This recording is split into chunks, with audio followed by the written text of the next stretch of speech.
From Belfast to Brussels and now Dublin, Mrs May has certainly been clocking up the miles. But goodwill, that's another matter. Her welcome tonight was cordial enough.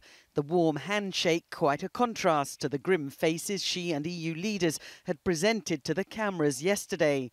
But earlier, after meetings in Belfast, her host, Leo Varadkar, tried to dampen expectations he could unilaterally offer concessions. I'm the European Union when it comes to these matters, so the Irish government and the European Union are all one when it comes to Brexit. And I'm sure people, if they haven't realised that for the past 2 years, they're coming to realise it. And the decision that we've made as the European Union is that the withdrawal agreement and the backstop are not up for negotiation. But we can talk about the joint political declaration. Little sign either today that the DUP who prop up Mrs May's government have moved much. At the moment, you only have the European Union agreeing with what's on the table, so we need to make changes. And we need to make those changes in accordance with the amendment that was passed in the House of Commons last week. In Dublin, how to break the deadlock is weighing heavily on people's minds.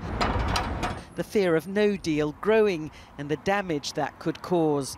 For these students at Trinity College, the time for compromise is long overdue, even if Ireland has to give ground.